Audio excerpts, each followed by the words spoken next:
Hello everyone! It's finally summertime and you know what that means. Hot dogs. No. No?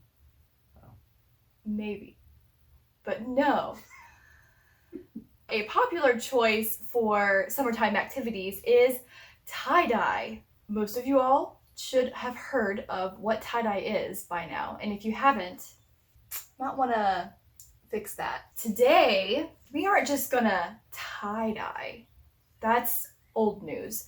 I recently discovered something called reverse tie-dye using bleach, which is a harsh chemical, so be sure to use protection and be in a well-ventilated area. Speaking of protection,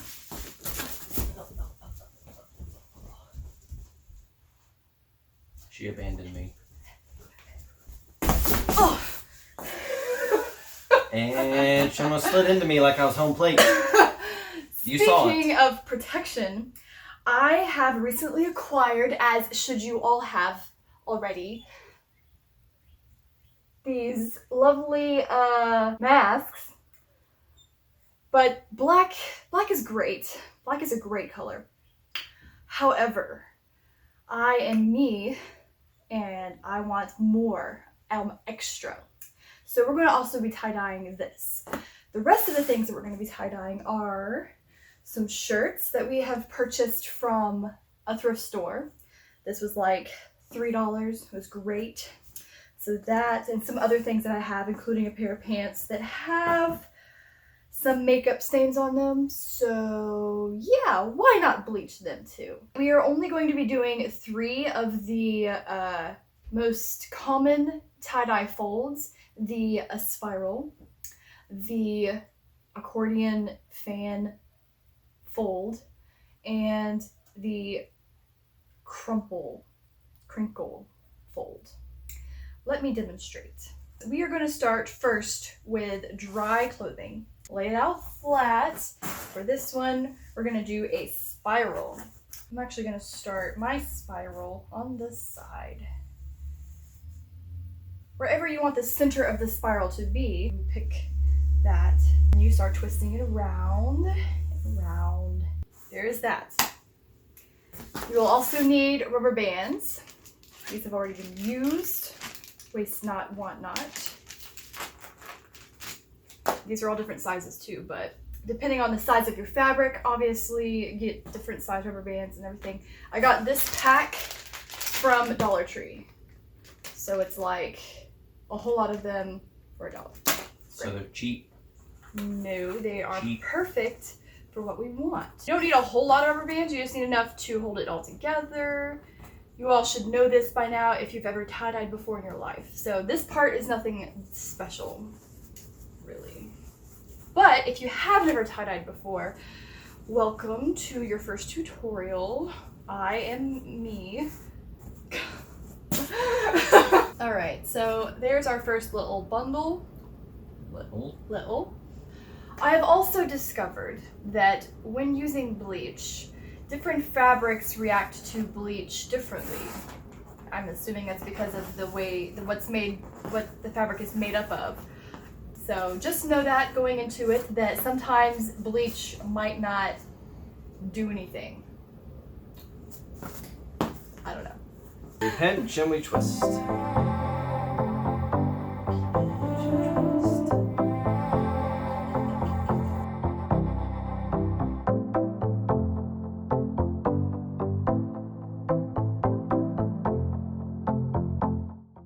So that's a spiral. I think for this shirt, I am going to just do the sleeves. I'm not gonna do the actual shirt part. So this might be a little interesting. I'm getting extra right now. The reason why we are doing this with dry clothing first is because it makes it a little easier to control and to fold than if it was wet. Because if it's wet, it would kind of like stick to the floor or the surface that you are using. In our case, we're using a cardboard. That's what I'm gonna do.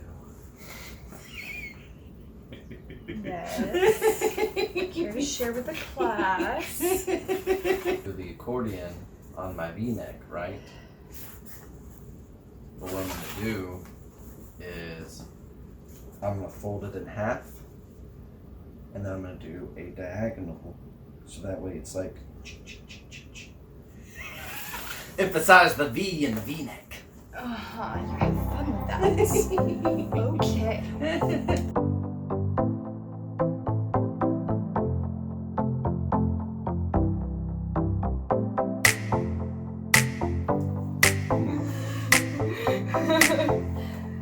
My pants.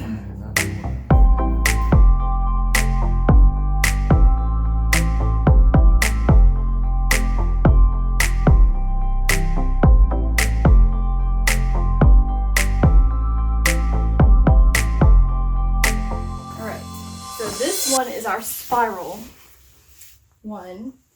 All of these other ones are accordions. This one is going to be the crumple one, and I'll show you how to do a crumple or crinkle, whichever word you like. You're gonna take your shirt, right? You're gonna lay it down flat. Pay attention, this is very important. This is how you do the crinkle tie-dye hold. You ready? Wow, that is so specific. Let me see if I can do that. So you lay it out. Yep. Yep. Make sure it's all nice and good. Yep. And then you Like spiders. Now we need to, dampen all of these items. You got away from me. And then we'll be right back. Our items have now been dampened, clearly. This is our bleach, just the cheapest bleach I could find, in a squirt bottle. That's all we're gonna do is just put bleach in a squirt bottle. Bleach is a very harsh chemical, so ideally you would want to wear gloves. However, our gloves are somewhere in the unknown. So I'm gonna be very careful, okay? I've seen them somewhere. Each of us have a tub and a little cheap rack thing.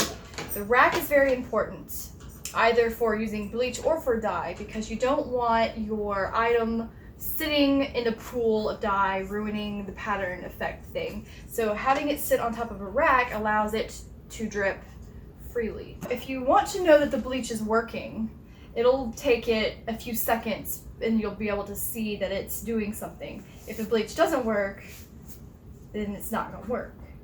But basically, you should see something happening within several seconds after applying.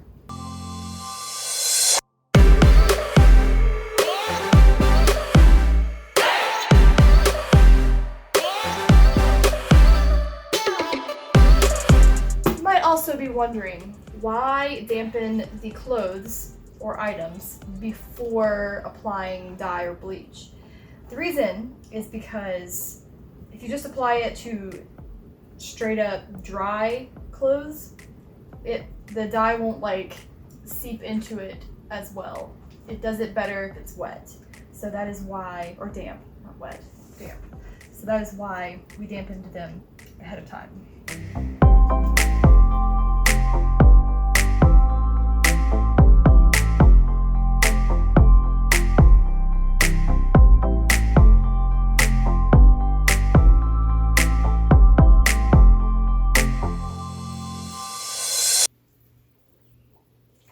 All right then, so there's that. Now we just gotta sit and wait for a second to let the bleach really do its job, and then we'll be right back.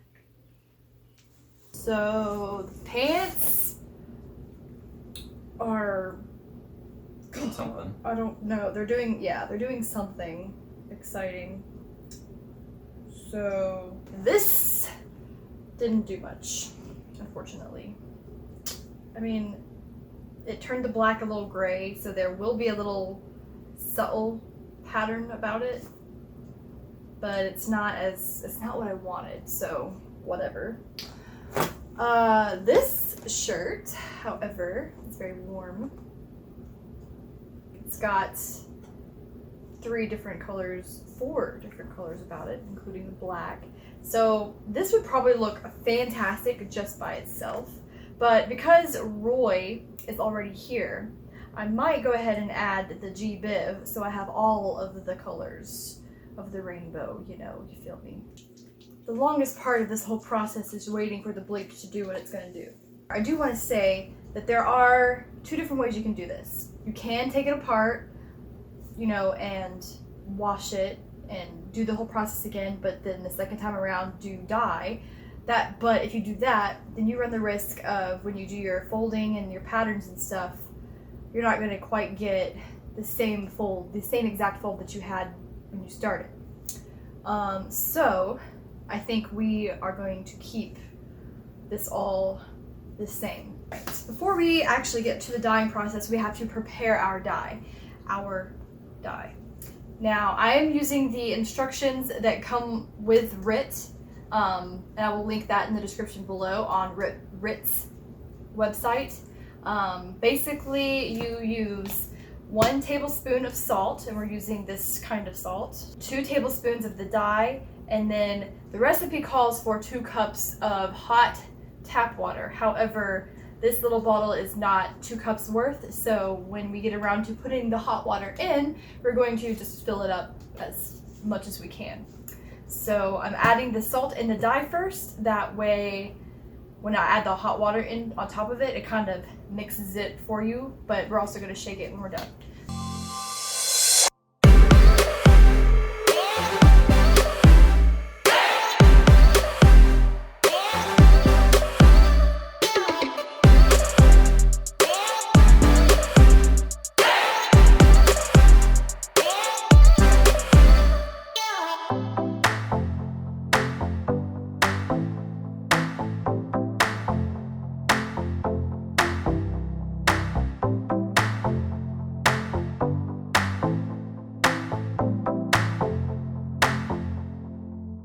Here's a close-up.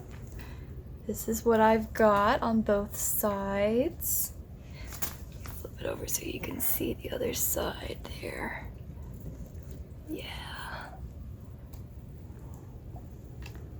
I don't know what he's doing. He's having fun over here. And this is the rest of our things.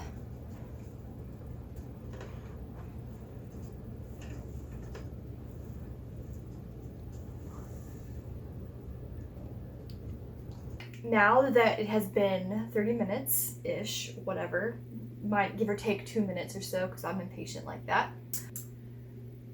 Apply the RIT Color Stay Dye Fixative. It says in the directions to apply liberally throughout everything. This is supposed to help keep the dye and also help to make the dye's color more vibrant. Normally, with tie-dye, like a tie-dye kit that you buy, it has to sit for like 24 hours before you can take it apart and reveal it and look at it and wash it and do all the things, right? So, with RIT's dye, since it's a little bit different than a tie-dye kit, the directions say that you can wrap your stuff up in cling wrap, saran wrap, plastic wrap, whatever kind of thing you want to call it. Wrap it up in plastic wrap and pop it in the microwave for 2 minutes. Yes, I said a microwave. It's kind of like when you dye your hair and you have to let it sit and heat up and, stuff like that. Same thing. You have the plastic, and while it's in the microwave, it's heating up and it's making this kind of like hot barrier thing that will help set the dye to the fabric. So you're basically expediting the process of it sitting for 24 hours kind of thing. So that's what we're doing next. It is also very important to note that if your fabric has metal on it, don't put it in the microwave. An alternative would be to set it out in the shiny sunshine. Shiny sunshine? Shiny sunshine. Or maybe a heat gun, but I kind of feel like a heat gun would like melt this plastic. I don't know. Or just hair blow dryer. Hair dryer, perhaps. So, this is it wrapped up. Ready for the microwave. Yes. Look at the... Your face is distorted. It's like a fun house.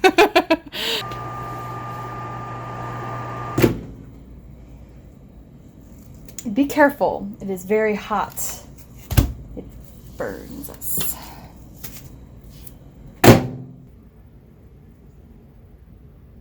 Trendy. Kind of cool looking. They got that acid wash look going. I might wear them. I don't know. We'll see. And then the other shirt that I had, Didn't do much. not at all. Like, the sleeves are black, but now they're gray. And the collar is still black, and there's like a splotch there for future Endeavors. Ooh, this shirt is exciting. Look at that. That is exciting. I like it. Oh yeah. Oh yeah. That's cool looking. That's a dude shirt there. The stripes, horizontal stripes, are weird. It's different, that's for sure. Yeah. But Ew. Isn't that just special? so pretty. It's not as rainbowy as I was expecting, but it's still colorful. There's not very much purple in there. There's like a little bit down there at the bottom, but it's still pretty. I'd wear it. Hey, yeah. This is supposed to be my splotches. Oh. Very grunge Yes. vibes. Like you're going to a rock concert or a rave or something. Yep. A grunge rave. I don't know. A grave? A grave. Like going to the grave. We're going to the grave. A grunge rave. That's what I'm talking about.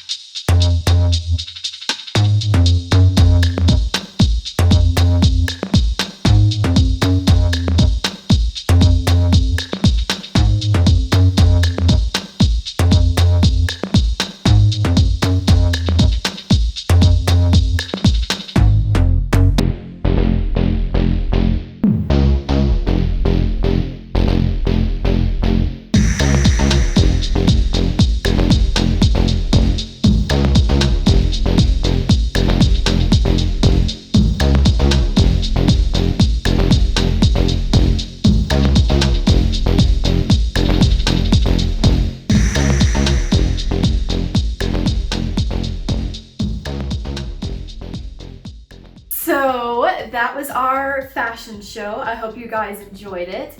That wraps up today's video. Thanks for watching, and I'll see you next time.